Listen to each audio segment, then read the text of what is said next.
Now, am I correct in understanding the video portion of this is not going to be visible? This is like an audio only thing?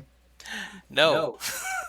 Okay, okay, No, it's coming across on Twitch. okay. Well, TWI. Oh. let us know when we're live. That's right. We'll gussy up a little bit. Mine would just be all green screen. Yeah. No mic whatsoever. There you go. Okay. Is the audio working? We'll add mic in post production.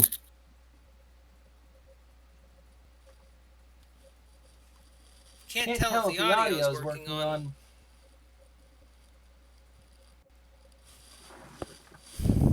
Make sure to do these things before we go live.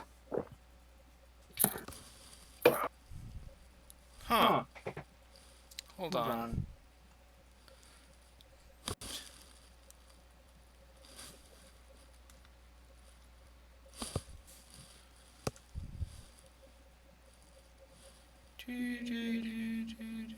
We still got time.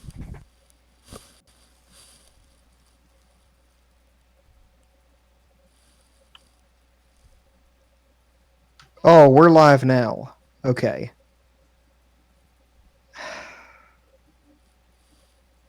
We still got time. Okay, it is working. Oh, right here. It says tap to unmute on my friggin' thing. Okay. Yeah. Okay.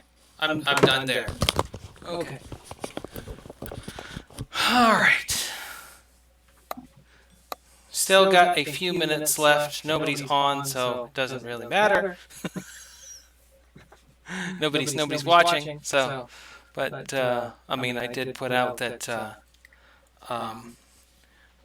we're starting at 6. So at 6, that's when we'll do our cold open. And I better memorize my lines. I mean, I'm just planning on reading it straight from the thing. Yeah. I gotta pull it up. I'll pull it up and stick it over to the side. I don't think I ever did get any of the notes. I invited you to the Google Notes. The I Google. don't think I ever got it.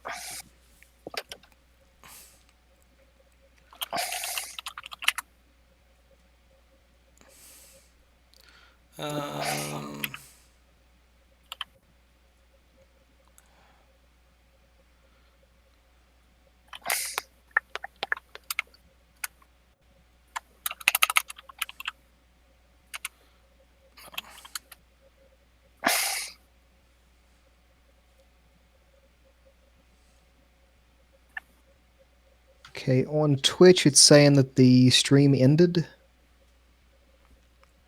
Whoop. It's still showing that it's good for me.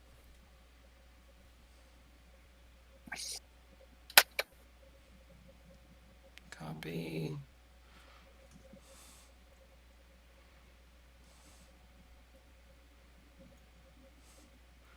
For anyone that didn't get notes, I just pasted it into the thing.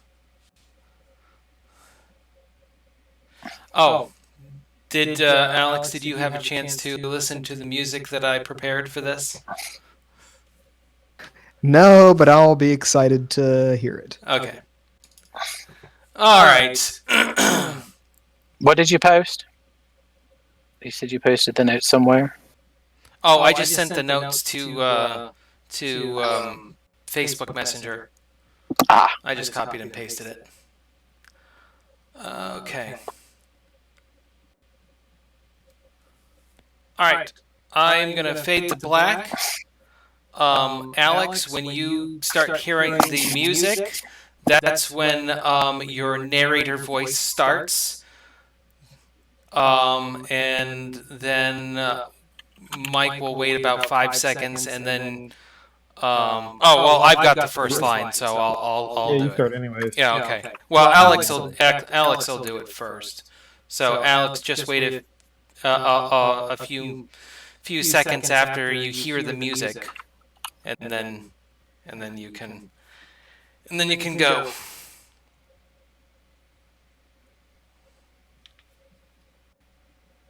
All right. It's 6 by my reckoning, so I'm gonna fade.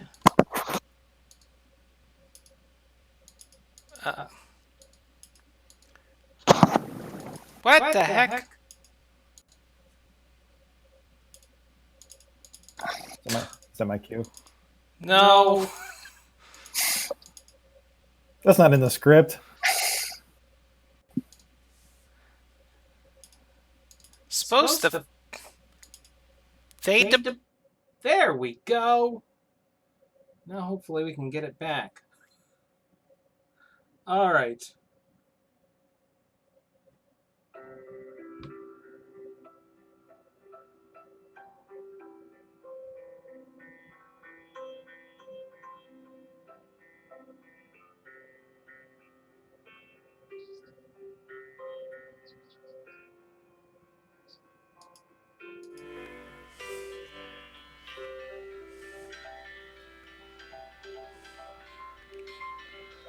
I want to refocus the podcast. But Coach, my heart's just not in it anymore. Well, what about the podcast? Sure, that too. What are you saying? Maybe it's time for me to make a change. What? Like leave West Virginia? I want to see the world. I want to see what it looks like without mountains. I'm finally going to use that football scholarship. Oh.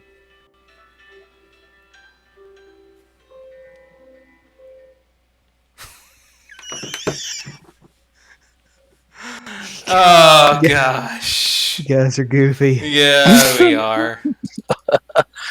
Okay, and... I want to get an Emmy for that one.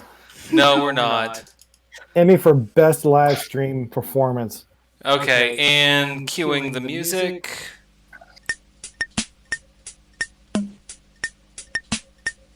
You guys can't hear it. But it's there.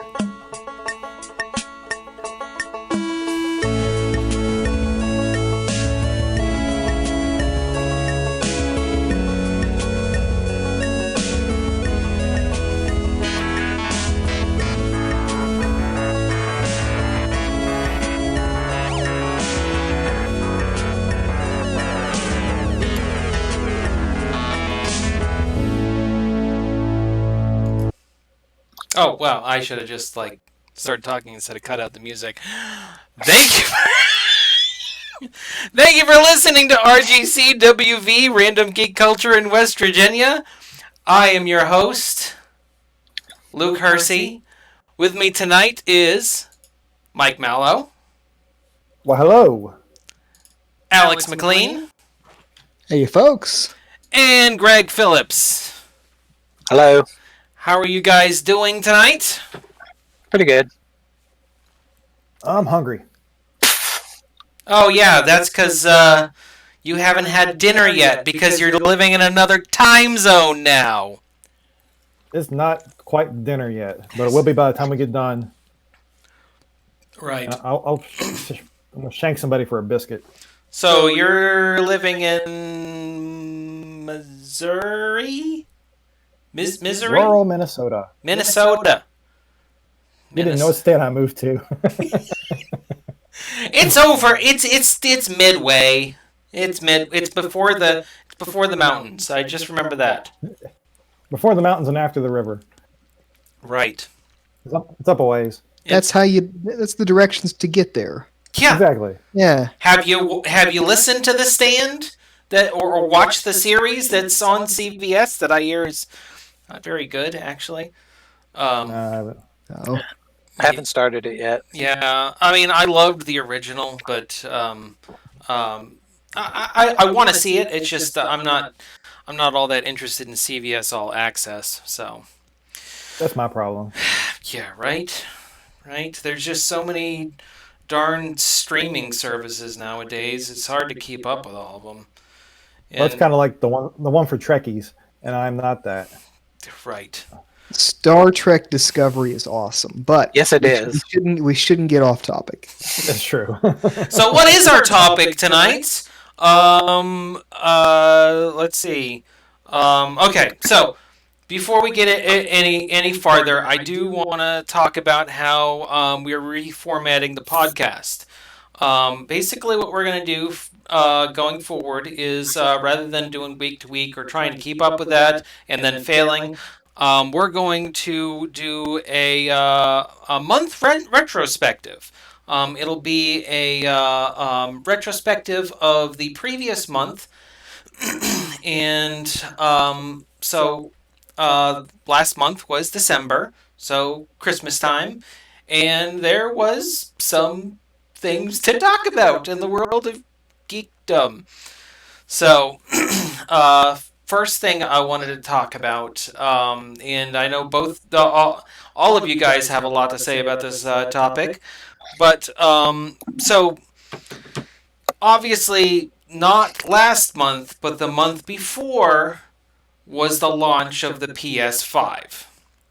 And the launch of the PS5 it was pretty successful. The problem was, and we started hearing about this in December, was scalpers. And the cyber cyber scalping is essentially what they called it, and it's like we understand in the geek world Alex, can you describe what a distributed attack is? A distributed denial of service attack is whenever you have a script that hits a site from lots of different IP addresses. And this cyber scalping works in a similar way in that they have a script that goes out to these sites, buys the product immediately as soon as it becomes available, and you can't beat that. A regular person can't get in that queue and beat these scripts that do this. If you've ever tried to buy concert tickets, it's very similar, I imagine.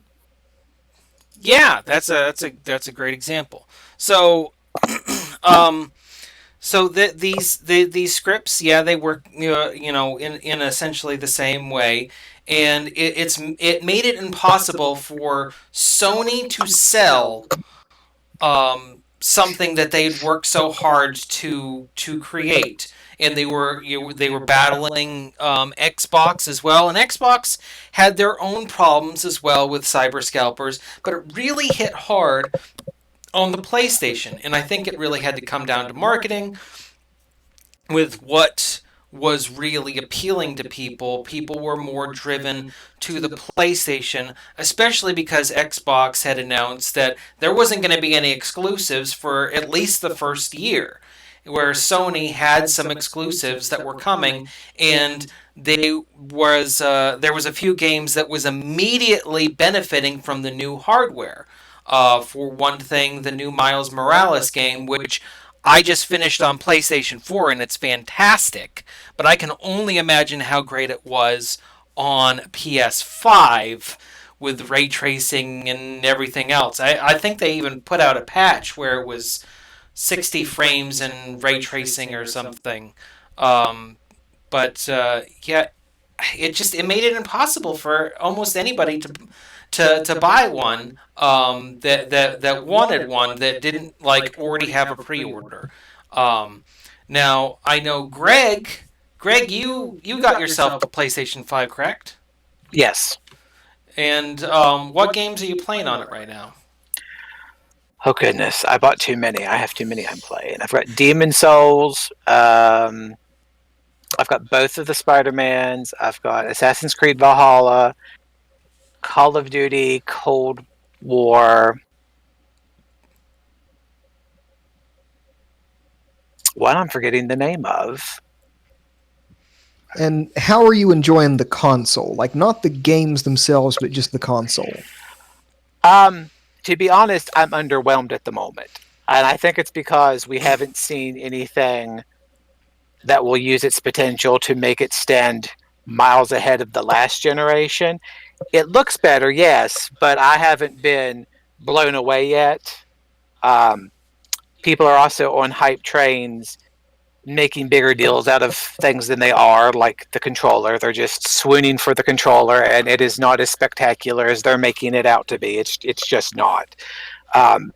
So there's a lot of hype right now, but I feel like there's more hype than actual results as far as the console's concerned. But again, I think that's because it just came out. Given more time, when there'll be more games that utilize more of it, then it'll stand out differently. Now, thank you, Greg, for that. Now, one thing I did want to highlight was the scalping. I mean, we were talking about why they made this appealing on different levels. It's just like computer viruses, where there's more viruses for Windows than there are for Macs, just because the market's there. It's appealing to take advantage of a bunch of Windows systems because it's a bigger pond, and for the same thing of, it was more appealing for cyber criminals to scalp the PlayStation 5 because the market was there.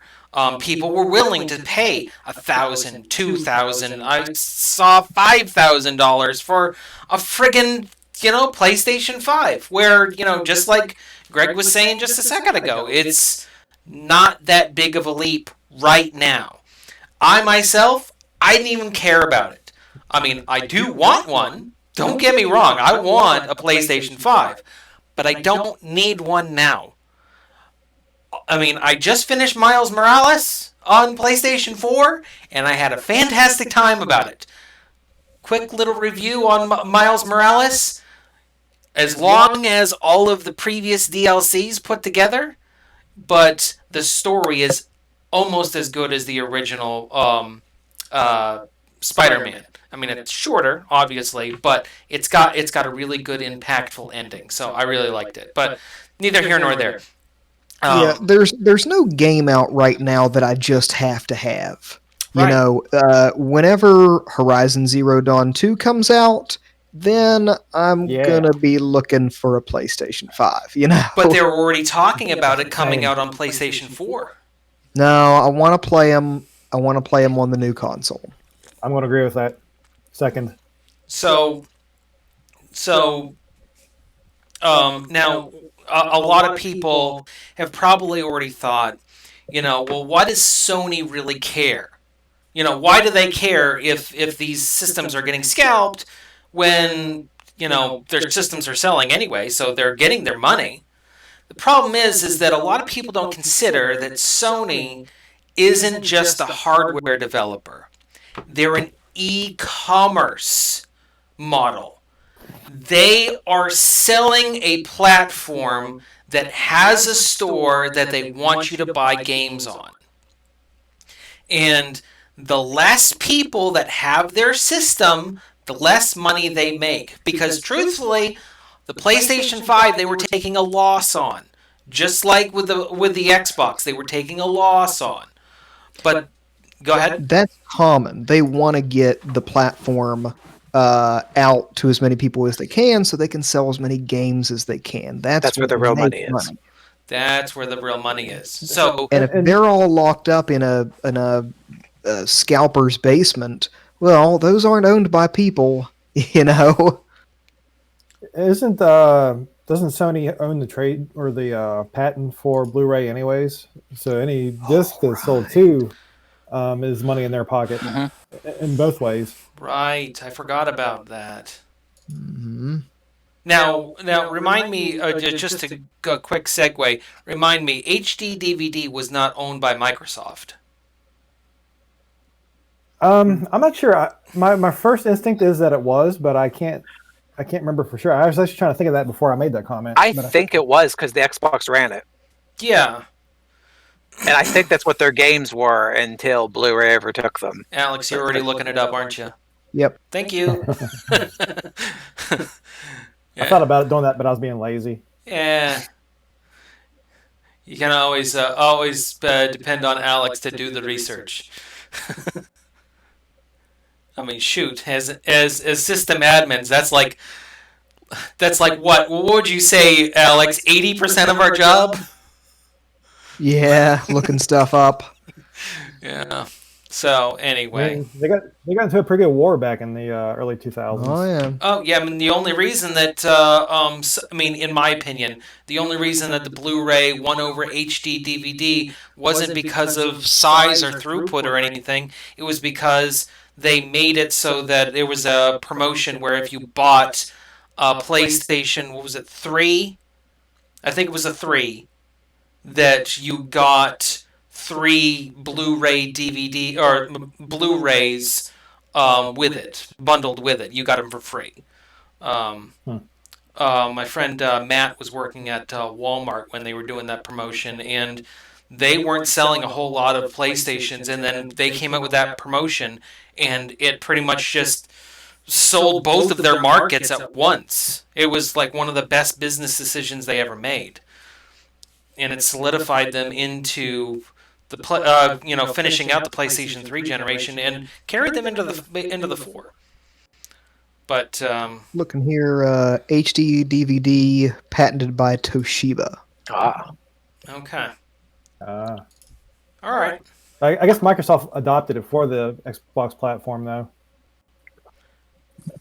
Now I did hear that they are not to keep falling down that rabbit hole. yeah. I did hear that that a lot of retailers are starting to crack down on these e-scalpers, protecting themselves in the same way that a DDoS would be that you would protect against a DDoS attack.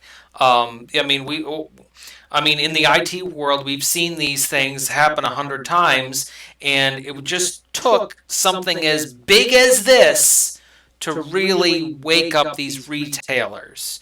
But I mean, IT is reactive; it's not proactive. So it's whatever. It's neither here nor there. I'm just glad that they're starting to do something about it, and maybe going forward in the PlayStation 6, we'll be able to go and get one.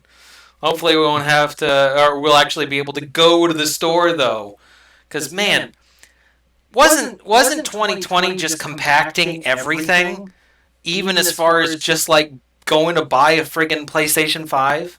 Now, Greg, go ahead. They wouldn't even sell them in the stores at first. Yeah. You had to buy them online. It was the only option. Now, Greg, you bought yours. Did you buy yours in store, or did you have it mailed to your house?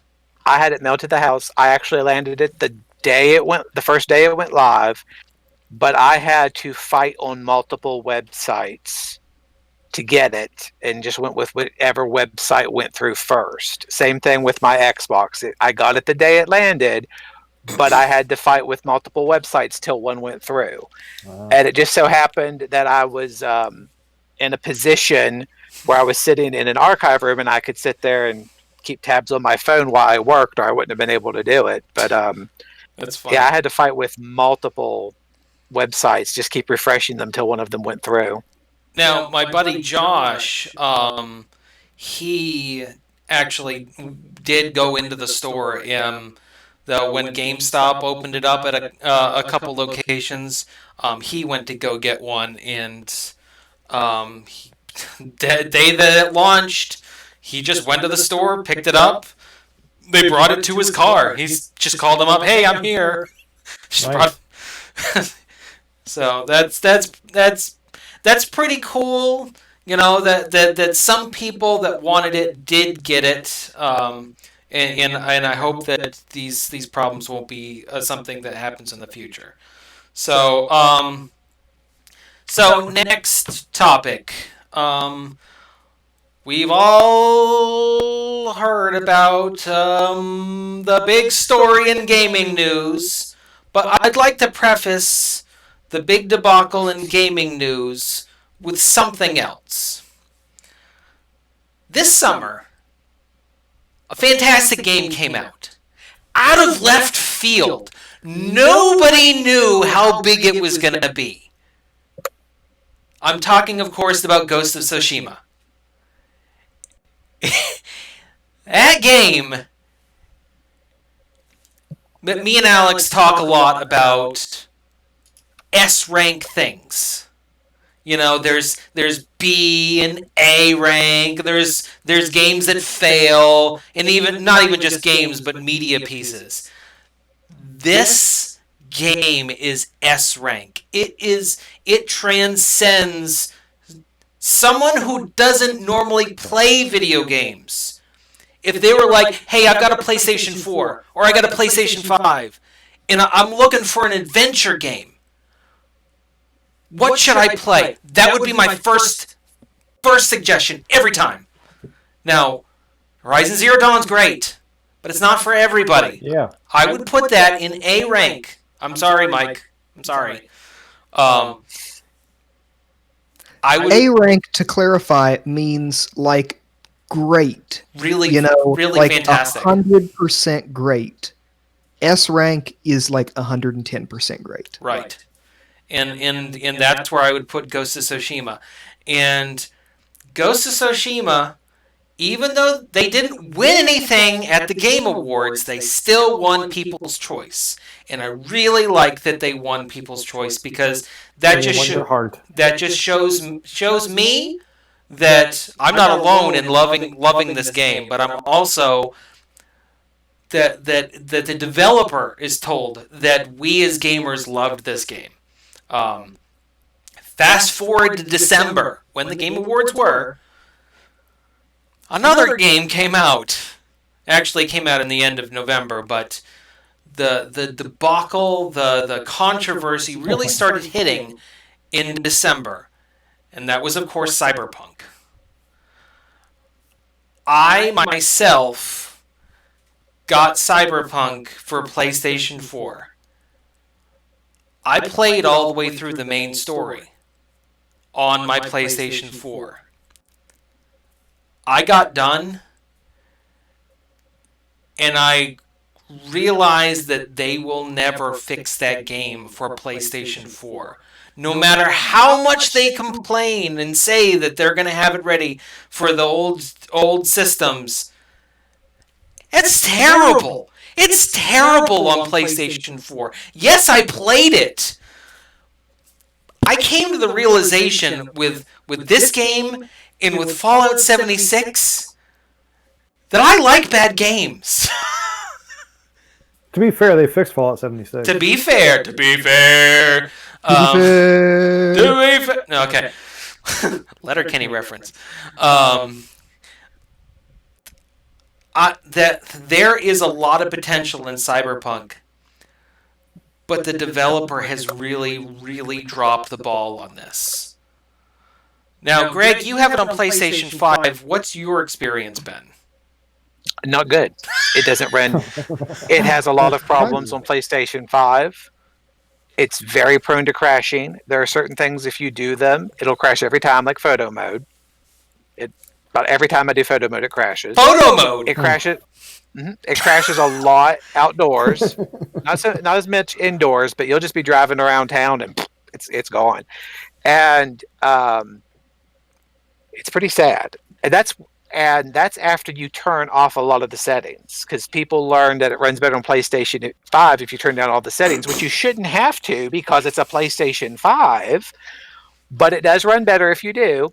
Same thing on the Series X. I watched a friend stream it on the Series X, and it ran better than the PlayStation 5, but it still had issues. They still had to tweak it, and it still crashed.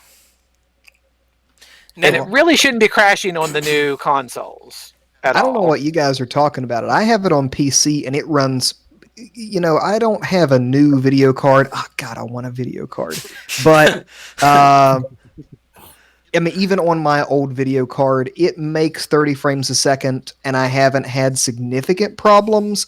I've had a few missions kind of bug out on me and stuff, and I have to reload my save, but I'm loving the game. Like, it delivers what I expected from it.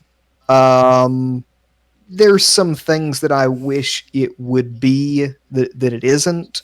But I mean, other than that, it's the story, the characters, just the weirdness. I think something about a cyberpunk setting needs to be weird, Yeah. and it meets that most of the time. Now, The look, everything about it. It's a pretty good game. now back to my story. I'm piggybacking off of. I planned this out. Okay, piggybacking off of yours. So I returned my copy because PlayStation's policy on Cyberpunk was anybody could return it. So I returned it. Remember, I beat it on my PlayStation. I returned it. You wore that dress to the party, then you took it back. Right. That's it. Right. Yeah. So I It's not a prom returned. dress, Luke. I returned it, but then I bought it for my PC. Now, little history about my PC. It's mid-range at best, last generation. I have for those technical people out there, I have an RX 570 8 gig model, and I have a FX Black AMD FX Black 6350. By the specifications of CDPR, I shouldn't be able to run it. One of the things I did was me and Alex have gone back and forth with different mods that makes this game better. But one of the things that I did was I removed all anti-aliasing, which is the smoothing effect, to make a jagged line look straighter. I removed all anti-aliasing within the engine, the game engine itself, and then I applied anti-aliasing within the actual video card. What this is doing is it's taking load off of the game engine, which is horribly programmed, and putting it onto my video card because it's got 8 gigs of RAM. It's got lots of video RAM room to run something like that. Again, I've got a mid-ranged, last-gen PC, and I'm getting 45 frames. It's running fantastic on there. It looks great. And it just on that thing alone just makes me think that the game engine is horrible. Absolutely horrendous. I was reading an article today. It was on the expose that Bloomberg did on Cyberpunk, and apparently one of the developers was telling him that if, like, say, a shadow wasn't showing up, instead of the team working together, because they really crunched, they said that there wasn't going to be crunch, but they really crunched this last year in 2020 with remote and everything, and they said that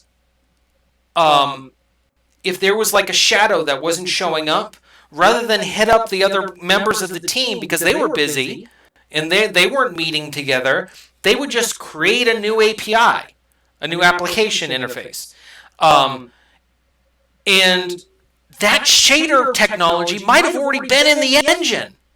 That's just one little teeny example of how many things that are not optimized within this game engine. And that's the core of the problem with this game, is the engine itself. I just read the other day that they didn't even start actual serious development until 3 years ago. For a game as big as this, working on this for only 3 years is horrible. Absolutely despicable. Thoughts, guys? I feel like I'm the only one talking about how and that's the thing. I sound infuriated, but I love the game. I put 30 hours on my PlayStation with the main story, and now I put another 50 hours on my PC. I obviously like the game. Honestly, I was waiting for it to come out on PS5 before I bought it. So, well, I was waiting to get a PS5. so I haven't ventured into it yet. Yeah. It's not. I'm in no hurry to get PS5, basically. It's not that I don't like it. It's just it's so frustrating to play and have it not work as much as it does. I've put it aside. I may not play it for months until they release the PS5 update. Right. You know, I hope that this will trigger some kind of a change in just workplace culture of these companies about crunch and about like verification, validation, quality control, testing, stuff like that. I hope that this game's state makes future productions have a lot more emphasis on quality control because these were known. They knew this on release day. I'm glad you suggested or you brought that up, Alex, too, because they as far as Sony doing the refunds and everything, a reporter asked them why this game was released on the PlayStation Store, and Sony just simply responded, "We trusted them. We just thought that they came out with Witcher, and that's the problem. we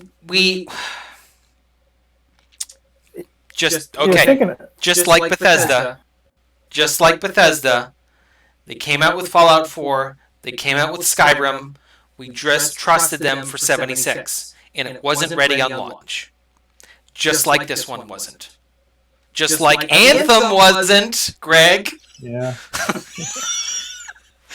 No, it wasn't. That was the most suffering I ever went through on a launch, and the most frustrated I ever was. It was so horrible. It was unplayable. And you know, I say that I hope this makes the gaming industry learn something, but there have been many examples prior. But this was a pretty high profile thing. I mean, like across the board refunds, that never happens. Especially physical. That was Yeah. the real shocker, was the physical refund. Right. The physical, that was... Like these were basically no questions asked refunds. I mean, it's even like most of the physicals at a lot of retailers are like $20 now. Okay, Craig just crashed. Really? Yeah. No, not Craig. Craig, no. Craig, It's no. We'll be back after this commercial break.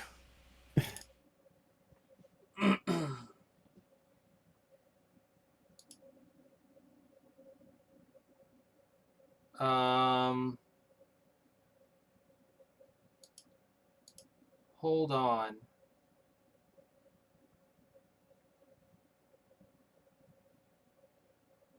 Oh, crap.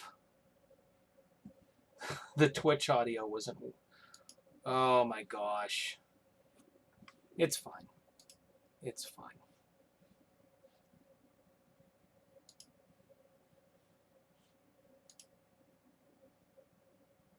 Craig failed to join. Persistent...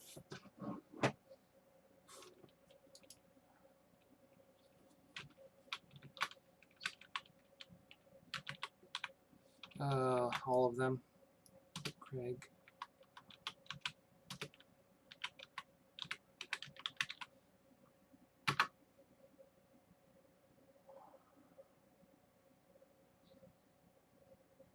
Okay. Well, that's good.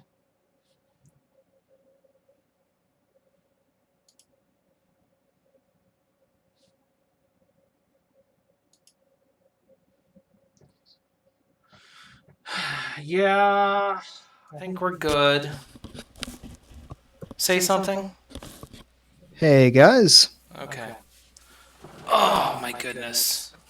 So yeah, we were talking about just Cyberpunk and what effect this might have on the gaming industry. I say that I hope there's a change, but we've seen so many examples of them learn nothing from mistakes. Right. And I'm really worried that I'm worried of the statistic that just recently came out, which was Cyberpunk is the most successful RPG launch of all time now, even after returns. They've made more money off of Cyberpunk than any other RPG game on launch. RPG though. How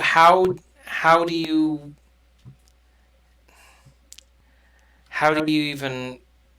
That's what normalizes this. Yeah. Well, here's the question though. I know their stock price fell off a cliff. Yeah, their shareholders are suing them, and the Polish government may be going after them.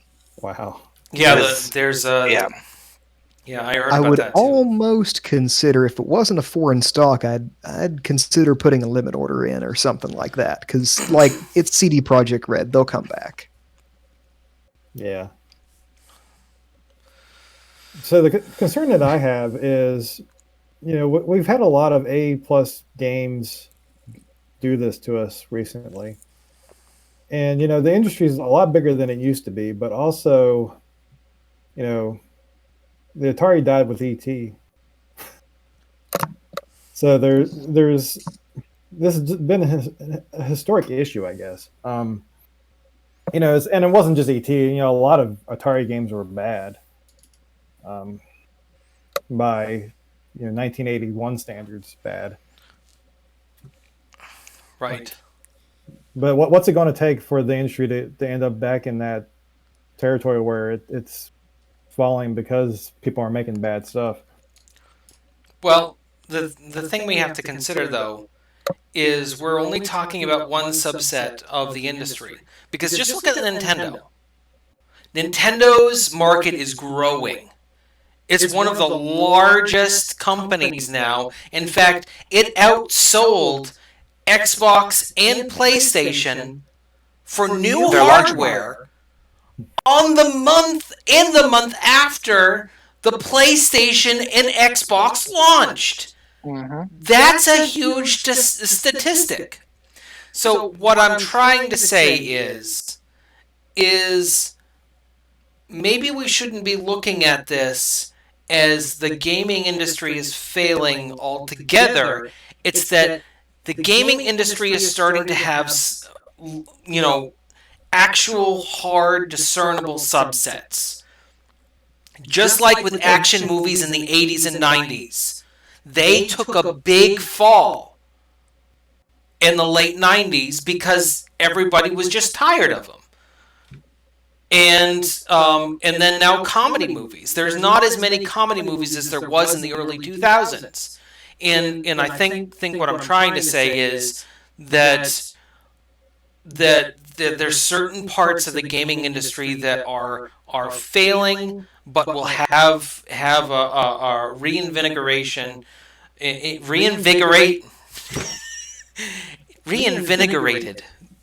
Right. I don't think it's fair to compare like the gaming crash of the 80s with Atari and everything, because it wasn't that big of an industry back then. Now it's a big industry. Yeah. But you also have a lot more major failures like this too. Yeah. And and you still have Nintendo. Nintendo is who pulled it out of the sewer back in the 80s. They had their seal of quality, which I don't think they still do the seal of quality thing, but I think they still make their games by that standard, or don't release games. Yeah. I mean, I've read about their quality control, and it's a big deal there. And there's a reason for that. Yeah, I can't remember the last Nintendo game I bought that was bad when it came out. Right. I can't remember that. Right. I mean, and they're always looking to improve, because they were up high with the Wii, and then they thought the Wii U was going to be good, and it went. So then they invented the Switch, and now they're going to surpass the Wii at this point. I mean, I I have the Nintendo stock. I've bought into the Nintendo stock because they just keep going up. Yeah. Nintendo and Disney. I just two solid investments. A tangent about Nintendo, I fully expect their next console is going to have an obtuse and like confusing name, and I think it's going to be the Swish. The next Nintendo console will be the Nintendo Swish. Oh, you know what we should? You know what they should do? What? Craig stopped recording again. Yeah, I saw that. Craig's being bad. Craig is being bad. Bad, Craig. Bad. I don't know what.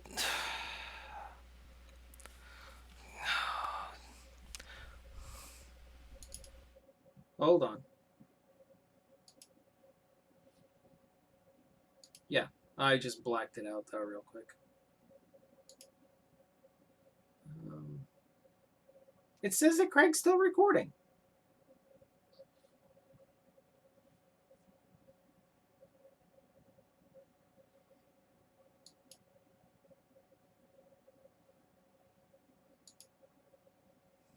That's weird.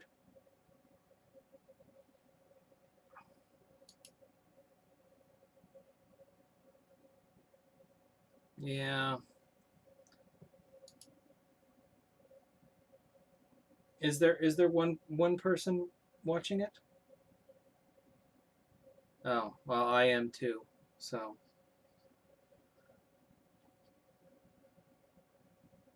I'm worried about that though because the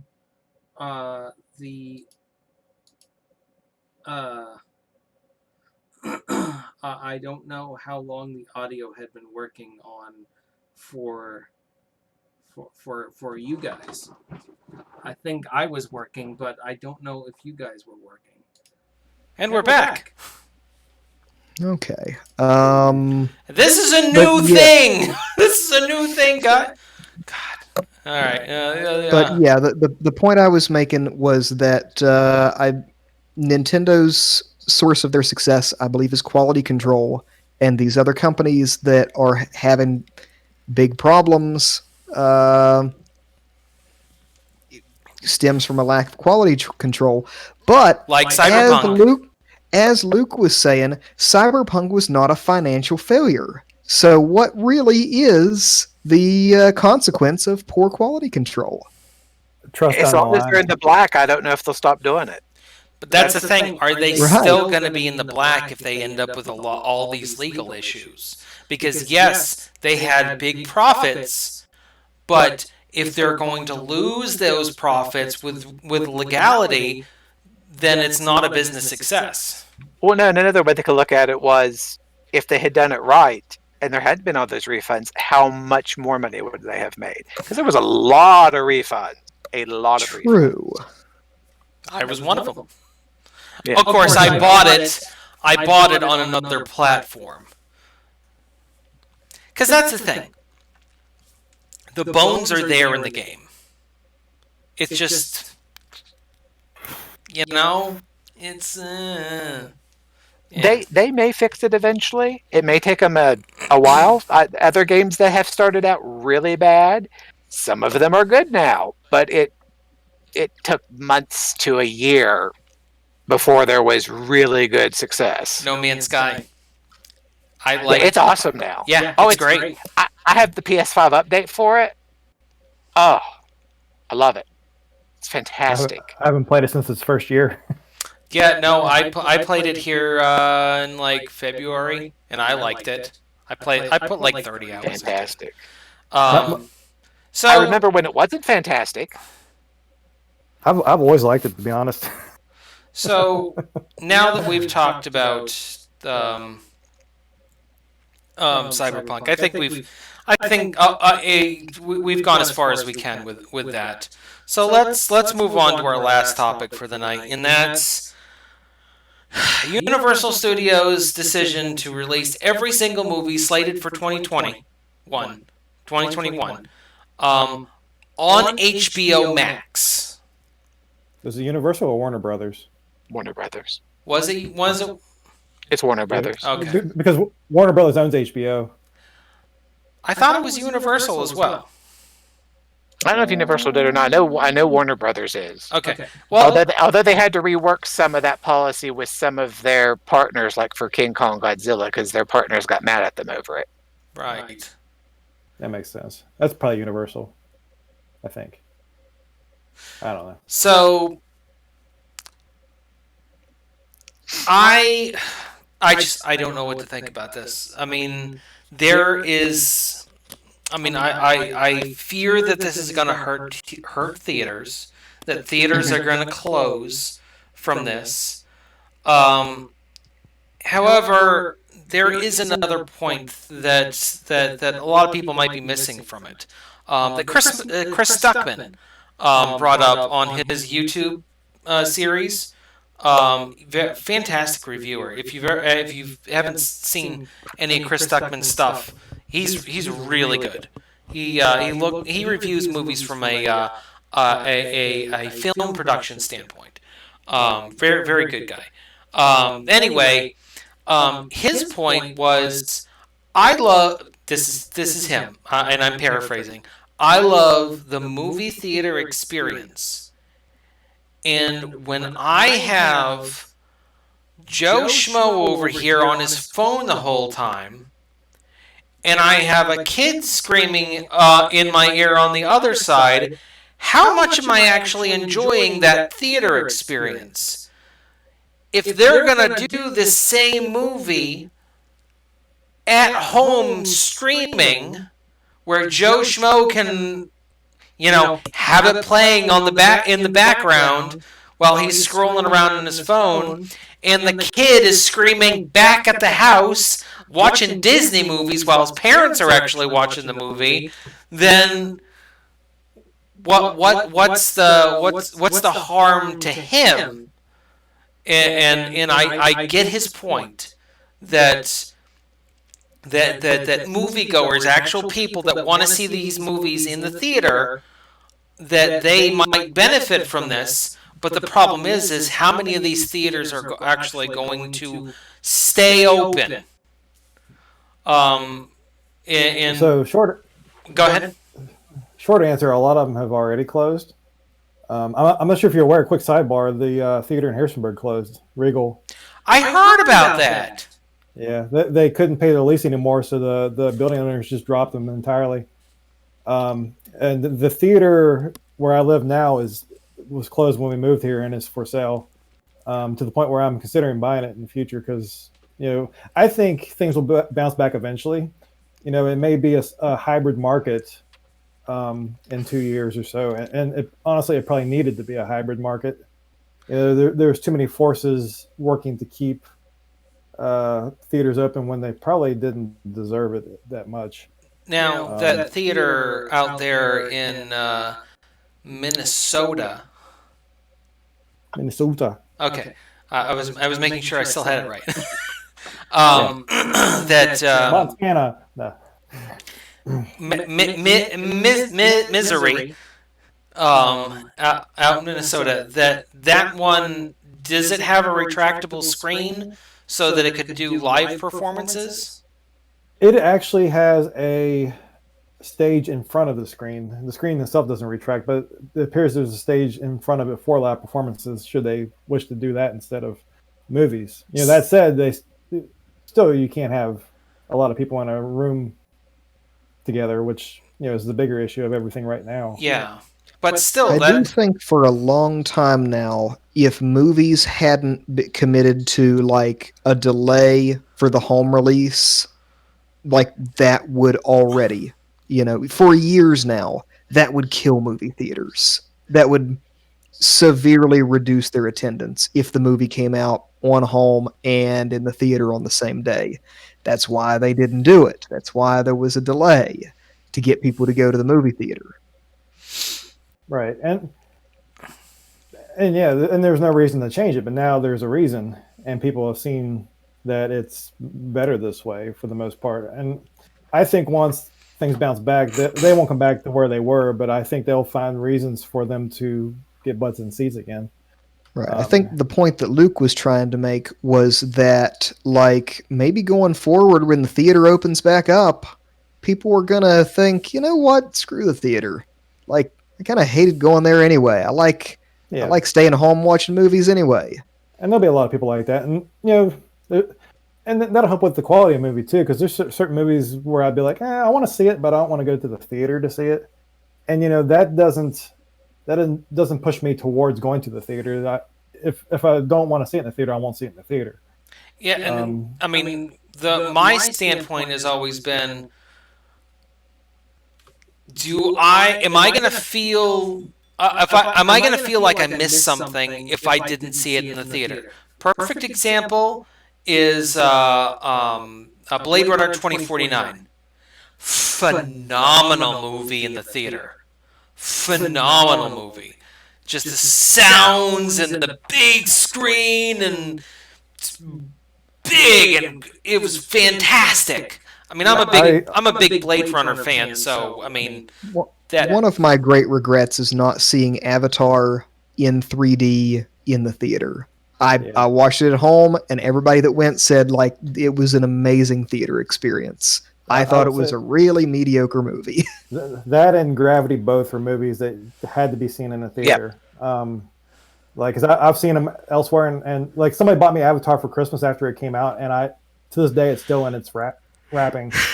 I love the movie theater experience, and there's movies that I have watched in the theater that there's no point not watching them in the theater. You watch them in the theater, you get the theater experience. It's fantastic, even if it's in 2D. You come home, and it's just not the same. I've got a 55-inch nanocell TV with 5.1 surround sound. It still doesn't compare. It's still not the same thing. Especially the big screen. I watched Nightmare Before Christmas 100 times on TV. Went to the theater to see it because I'd never seen it in the theater before, and then just realized that Zero's nose was a pumpkin. Was a jack-o'-lantern. What? Because I'd never been. It had never been big enough for me to see that it was a jack-o'-lantern until I saw it in the movie theater. What? Yeah. Oh, cool. I'm looking this up. So, I have seen a million times in at home Monty Python and the Holy Grail, and the first time my daughter Bella got to see it, we went to go see it in IMAX, and man, that would have been great. It was great. It was fantastic. Bella was quoting it for a month. That's hilarious. But I recently went to go see in the theater with Bella's best friend's family. We all went to go. We rented out a theater to go see Elf. It was $100, and there was 9 of us, I think. So I mean, the math works out, and it was fantastic. And the best thing about it was because we were the only ones in the theater. At the very end, when they're making Santa's sleigh rise with the Christmas carols, we were all singing along with it. It was great. And I'm wondering if private showings are going to become more common now, even after COVID. And I also wonder if the hybrid experience is going to become a bigger deal, because with Wonder Woman, it was successful at home and it was successful in the theater. They made money on both ends. It wasn't just at home. It wasn't just the theater. It actually ended up being successful both ways. Did it deserve it? Because you're the only one that saw it. I've seen it. I think some of the hate it's. I'm sorry. I think some of the hate it's getting, I feel, is because there were people on HBOMax that watched it because they already had HBOMax, are not big fans, sit at home and watched it just because they had it. And they had the ability to pause it and rewind it and find every little single problem they possibly could with it, down to a video game in the arcade not having been out until the next year, or someone on their Walkman in the background looks like they're on an iPhone. Like, they got real nitpicky with their criticisms of this movie. I hate that. Yeah, and they would not have done it if they weren't sitting at home with a remote controller. They would not have been as big on this if they either one they wouldn't have watched it in the theater to begin with because they weren't a fan, or two they just wouldn't have sat there and been so critical if they hadn't had a controller to pause and wind. And so I think it's getting a little bit more hate than it deserves. I thought it was enjoyable. It's not the best superhero movie I've ever seen, but I enjoyed myself. I liked it. Some parts of it were better than the first movie. Like the ending to the first movie, for me, where she was fighting Hades, was way too long. Yeah. But the final fights in this one was better. It was a better final fight. Oh, okay. And overall, the action was pretty good in this one. Some people complained that Cheetah was underdeveloped, but I think that they forget, if you watch superhero movies, sometimes the characters are underdeveloped because they assume you know who it is. She wasn't very well developed, though. She was kind of one-dimensional. Nobody likes me, but I'm a sweetheart, but I'm not popular, and I want to be popular, so I wish for it. And now I'm wonderful, but I'm a horrible person. Who was Cheetah? Who was Oh, Cheetah? oh, you forgot to... Kristen Wiig. Kristen Wiig, yeah. Okay, she did a really good job. That's the part she plays, though. That's the part she plays in every single movie. She plays the "I'm great, nobody likes me." Have you seen Bridesmaid? When she became Cheetah and she had to look more glamorous and tougher, she did a really good job with the transition between the nerdy woman with glasses to the glamour, because she basically was trying to emulate Diana. That's who she was trying to be. So she did a real good job crossing between the two. But there wasn't a lot of development in some areas, but again, I mean, it's like you watch Batman and they don't develop Batman. Well, that's because they assume that his parents got shot and he's Batman. Like they don't. Spoiler alert! Yeah, they don't always develop superhero characters very well because they assume you're at least somewhat familiar with this person. That was the one thing that I appreciated about the reboot of Superman, is they didn't spend a lot of time on his backstory because everybody knows. Yeah, everybody knows. It's Superman. I kind of hate it whenever movies dwell on that too much. Like the Fantastic Four movies, all of them, they always do that. Like 2/3 of the movie is the origin story. I don't care. I know who the Fantastic Four are. Just get on with it. Now, I will say that the most recent Fantastic Four had a very good origin. It just didn't have a middle. It had a origin story and then a climax, and that was it. There was no middle to that movie. Spider-Man does it. Yeah, they need to stop making Fantastic Four movies. I swear they're never going to make a good one. I'm always like Fantastic Four. Oh, it seems like a hard formula to get wrong. Well, it does. They make good trailers, at least. That's about it. They do make good trailers. Well, the thing is, Silver Surfer and whenever you change mediums, you change the original intent of the media piece. And Fantastic Four is only good in comics. It just doesn't make good theater, good movies. Just doesn't. Now, John Krasinski as Mr. Fantastic, maybe.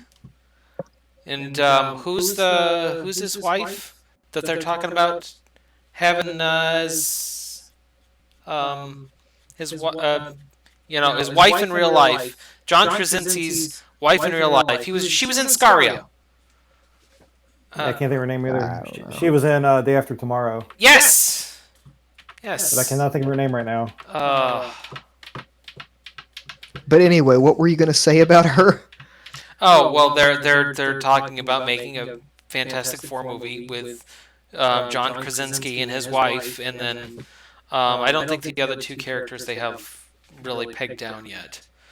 Well, for heaven's sake, don't make the movie 2/3 setup. Okay, just start it out. Scene 1, the Fantastic Four. They go on about doing their thing. What they should do. This is okay. We're going on a segue, but what they should do, and I've been cooking on this for a while. It was Emily Blunt, by the way. Thank you, Emily Blunt. Thank you. And there was Edge of Tomorrow. I said it day after tomorrow. Whatever. I knew what you were talking about. One of those tomorrows. Yeah, one of those Tom Cruise throwaway movies. I'm sorry, the guy was good in like 2 movies, and it was a Halo Groundhog Day movie. It's all right. Yeah, it was yeah. Anyway, we're getting off topic. Anyway. What I think they should do for Fantastic Four to bring it into the MCU is they should do the same thing that they did with Ant-Man, which is it is a sub-story that we didn't get when the snap was reversed. Okay? So what they do is they rope it in to they were trying to figure out how to bring people back from the snap apart from Tony Stark and apart so there's not a big not a big setup, there's not a big, first like origin story. It's just they're a science team, there's a 4-person science team, and they're trying to figure out the snap, and because they did their experiment at the exact same time as the snap, they were sent to another dimension, which is exactly what happened in Fantastic Four, and they come back and they got powers. And then that also introduces kind of like people getting powers from coming back from the snap, and then you can throw in the X-Men. Simple explanation. That was a long way to say that we should do X-Men again. But you got there, and that's the important thing. Yeah. So you arrived at your destination. So anyway, I think we're all in agreement that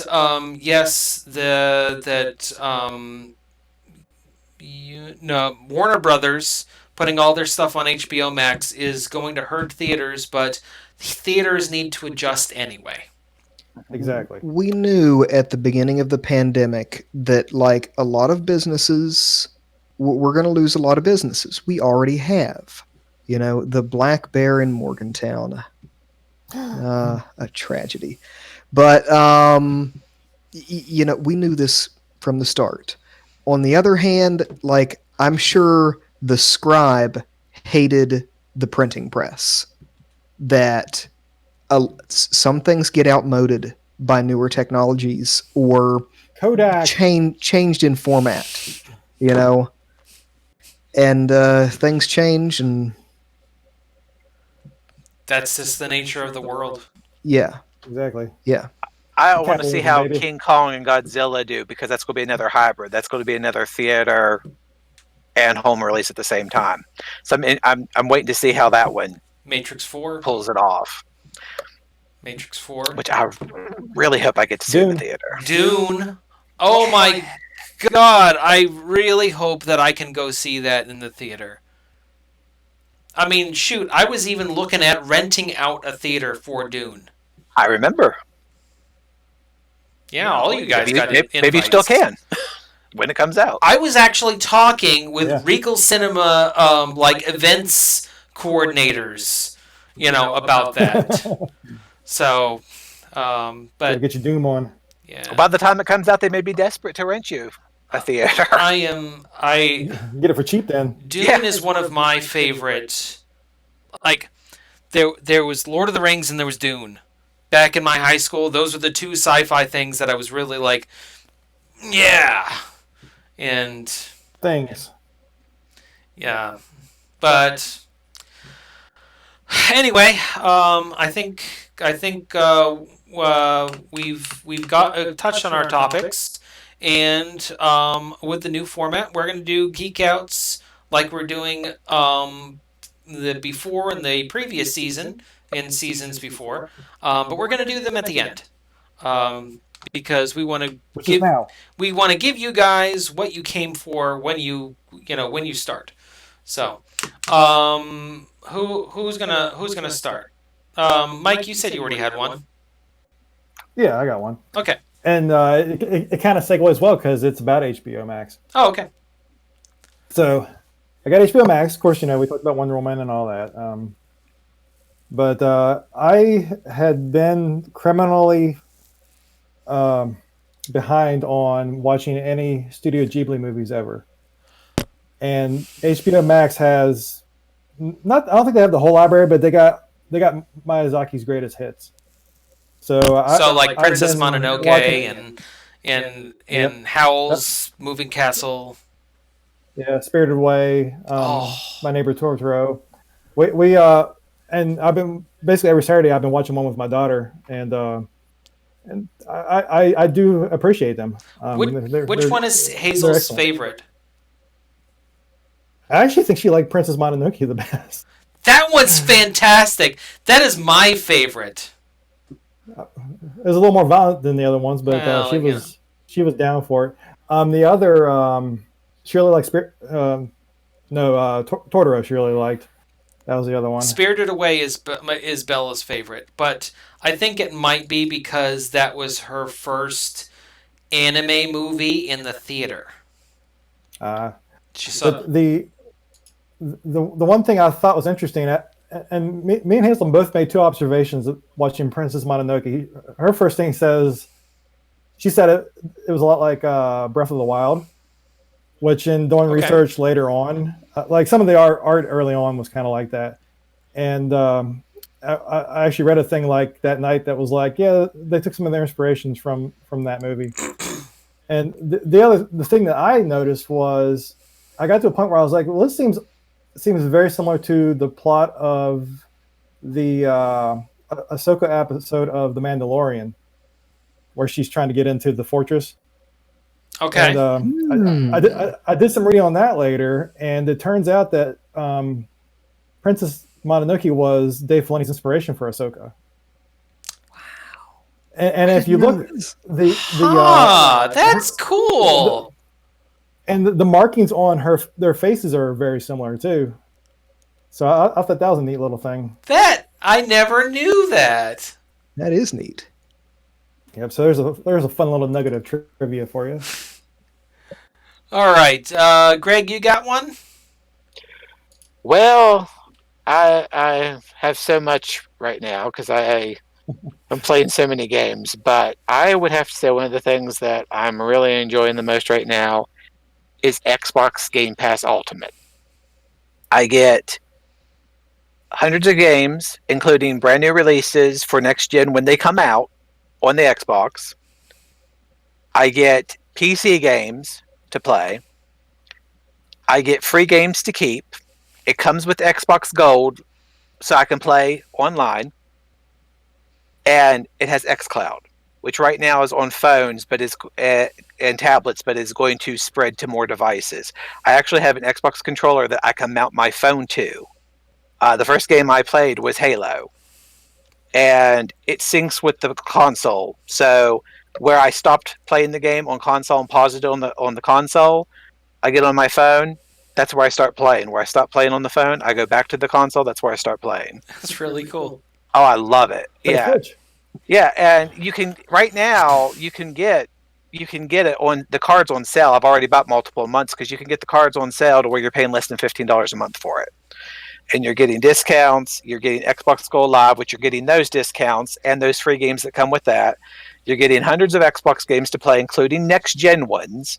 That's how I played No Man's Sky next gen on both consoles, so I could compare them to see how the weaker S compared to the PlayStation 5. Is that how you're playing Fallout 76 on? That is how I'm playing it on Xbox. That's why. Yep, that's why I'm playing it on Xbox.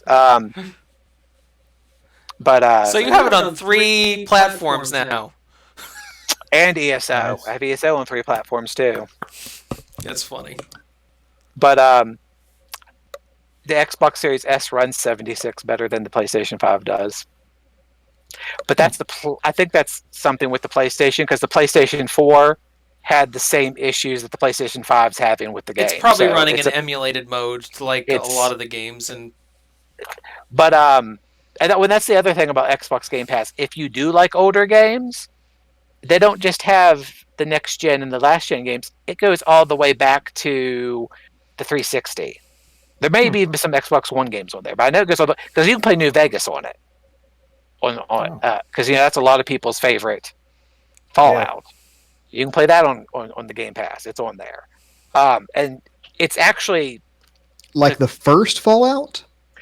No, New Vegas was after 3.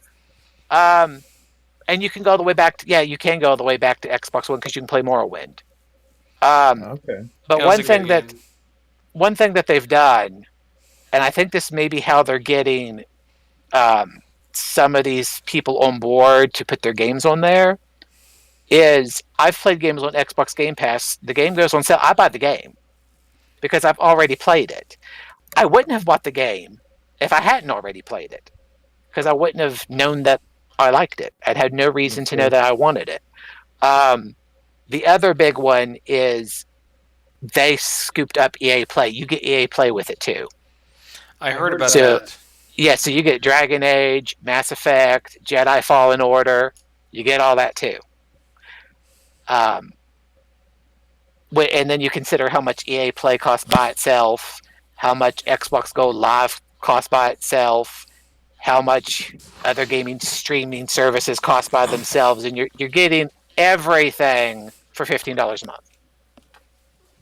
I absolutely love it. That ain't bad. All right. I mean, I have what is it? The PlayStation Now, and I really like it. And you were talking about the thing where you can mount your phone to your Xbox. Actually, have something that I can mount my phone to my PlayStation controller, so I can PlayStation Remote. I have PlayStation Now, and they're going to have to give you more than just games to be able to compete, I think. Right. They'll have to give you more. Truthfully, there's a lot of rumors saying that they're going to bundle PlayStation Now and PlayStation Plus together, and I hope they do, because, I mean, if they're going to compete in the next generation, yes, their hardware is a little bit more next gen than maybe the Xbox is in terms of features, but in terms of services that they provide, they're lacking. I mean, if you are budgeted and you don't have a top of the line TV anyway, because you just don't have a lot of money, you can get the S series for $300 and then get Xbox Game Pass, a next gen game. That's all you have to do. You don't have to pay out the $70 per game. You don't have to pay out $500 for the console. And I think that might be what the whole point of the Series S to begin with. Yeah. All right, Alex, you got yourself a geek out? Yeah. I mentioned it at the start of the episode, but Star Trek Discovery. They just finished their third season, and I'm sad that it's over, but it is a show that just keeps getting better. Like, it really had a rocky start. Like, the first 2 or 3 episodes of the first season were really hard to get through, but every season is better than the last, and this one has proven that once again. I really like all of the references and stuff that they pull from the original Star Trek, the original series, not trilogy. They pull a lot of stuff in a way that isn't cringy, because a lot of times when they do that, or when any show does that, it's just a cameo, or it's just a remember this thing or something. No, they go to some of the planets that they went to in the original series.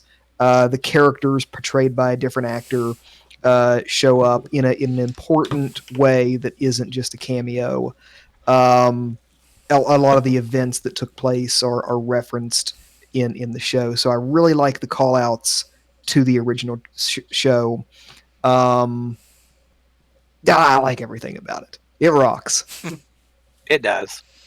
The thing is, it's on CBS All Access, and nobody is watching it, or I feel like fewer people are watching it than should be. If this thing was on a platform that more people had and cared about, I think it would be way more popular than it is. I mean, This thing would be talked about all over the place. I mean, But it's relegated to CBS All Access, and damn, Paramount's going to try CBS. to fix that, though.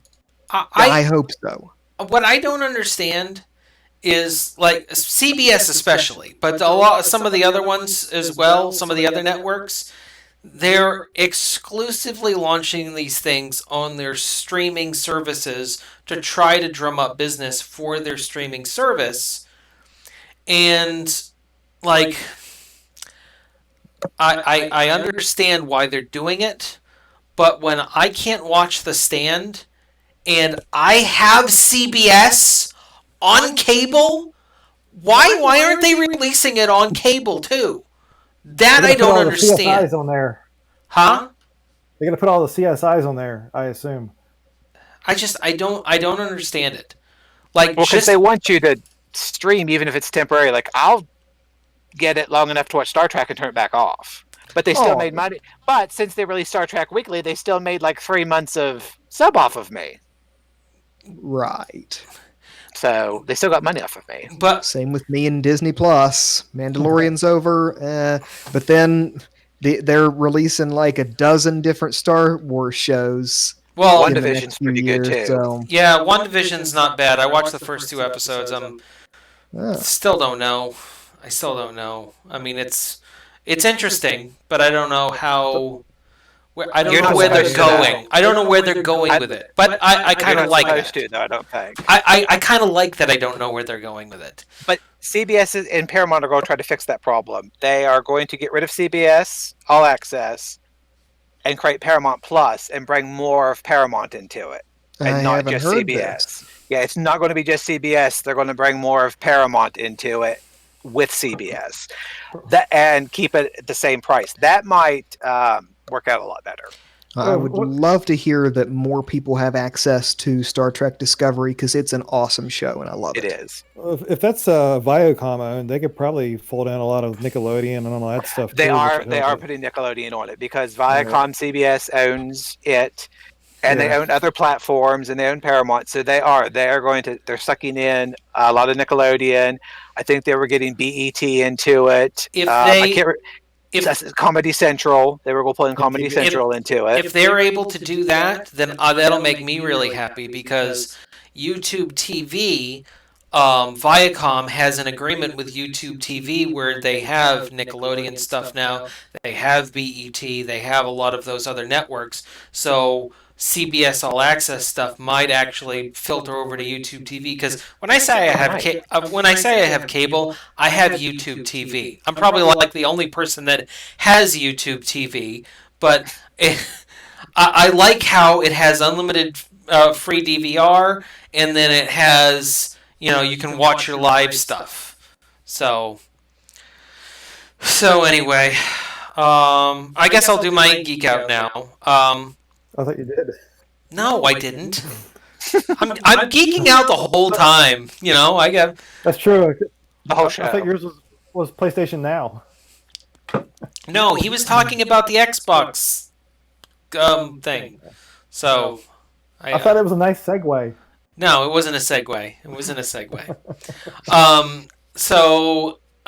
My geek out is actually you've seen these Chinese handheld retro gaming systems. I had the Pocket Go, and I got it like 2 years ago, and it was cool. It was really cool, but it was clunky, and it was Linux based, and there was a lot of stuff. A lot of configuring and everything about it. I just ordered one. It hasn't come yet, and it's probably not going to come for another 2 months because it's coming from China. I am really, really excited for my Retroid Pocket Go. It's a Pocket system that runs completely on the Android platform. So it has access to the Play Store. It's got Android 6.0 on it. It'll play Nintendo 64 and PlayStation Pocket and Nintendo DS and even up to Dreamcast. But it'll also play Play Store games that have controller support. So I've Cool. a bunch of the Grand Theft Auto games. I can just download it straight from the Play Store. And a lot of those games I have already on my account because I used to have an Android phone and I bought a whole crap load of games. But also, I got a question. Yeah. Since it's Android, will you be able to play your PlayStation over it? Well, you have to have an actual PlayStation 4 controller paired. It reads as a PlayStation 3 controller, the Retroid. What's kind of cool though? So I know where you're going. Greg. The thing that's really cool though is it has Steam Link. Oh, okay. So I can conceivably play Fallout 76 or Cyberpunk on this little handheld from the comfort of my own couch. I'm wondering if it would play the Xbox too, because the Xbox just has to have controller support with compatible buttons. It doesn't have to be an Xbox controller. The one I bought is just an Xbox Bluetooth controller specifically for that purpose. Well, I mean, it would be worth for me to do like a month trial and try to figure it out, see if it works, because that would be really cool. Yeah. I mean, it's gotten to the point where games of as a service has become the new Netflix. I'm really trying to find out who's going to win.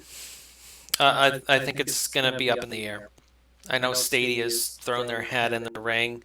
Oh, I could probably run Stadia off that thing too. You might be able to. My problem with Stadia is the requirements are not there for so much of the world's internet to run that properly.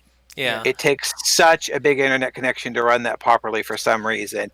And a lot of people just don't have it, because I've seen multiple reviews where the people were reviewing it were professionals and went and got like 200 meg down connections to test it on, and it still ran not so great. So that makes me iffy about it. Of course, I'm waiting to see how. Amazon is a king of hosting web services, and they're making theirs. They're making their Stadia equivalent right now. It's in beta. I saw see where that goes. Me and Alex's buddy Brian trying out Luna the other day. Yeah, that's it. Yeah. But the other thing that's really cool about this the Retroid Pocket 2 is so it's got two analog sticks. It's really got all the buttons except for the L3 and R3 that you would have on really any next gen controller. But it also has Bluetooth, so you can connect up another controller to it and play two-player games. And it has Wi-Fi, so you can download ROMs straight from the internet straight to the device without hooking it up to your computer. But the thing that's really cool about it is it has an HDMI out. Oh, that is nice. It's kind of like taking the idea of the Switch and stripping out some features, cutting down the screen size and everything. It's like miniaturizing the Switch down to something that, is approachable by by a lot of people. That I hear takes a lot of tinkering, but I'm a tinkerer, so. And you said it runs PSP? It runs PSP. You should find out how Crisis Core runs. Oh man, I played that this summer. I actually built a Pocket system, and the Retroid Pocket goes faster. It'll run more stuff. But I played Crisis Core this summer. Man, that's a fantastic game. I wish more people played it. Did you see where Square Enix just copyrighted other names with core in it that they think are connected, and First Soldier, which sounds very much like a Sephiroth story. Yeah, I'm kind of hoping that the next Final Fantasy VII installment has DLC. That would be great. That is Crisis Core. That is pre-Crisis Core. That's Sephiroth. That would be really nice if they have like a DLC model. I was hoping that for 7, but they were just kind of setting up the universe for this. I just looked at the time. Mike, you're getting hungry, I think. Mike, you're also muted.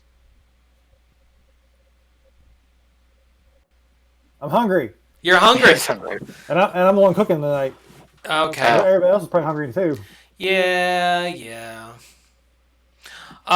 So, anyway, this has been RGCWV, Random Geek Culture in West Virginia. I am your host, Luke Hersey. With me tonight was Mike Mallow. Bye. And Greg Phillips. And Alex McLean. And thank you for hanging on with us, though I don't know if anybody has actually watched the Twitch stream. But I'll be trying to publish this audio very soon. And if you like what you hear, if it took what? If it took. Yeah, if it took.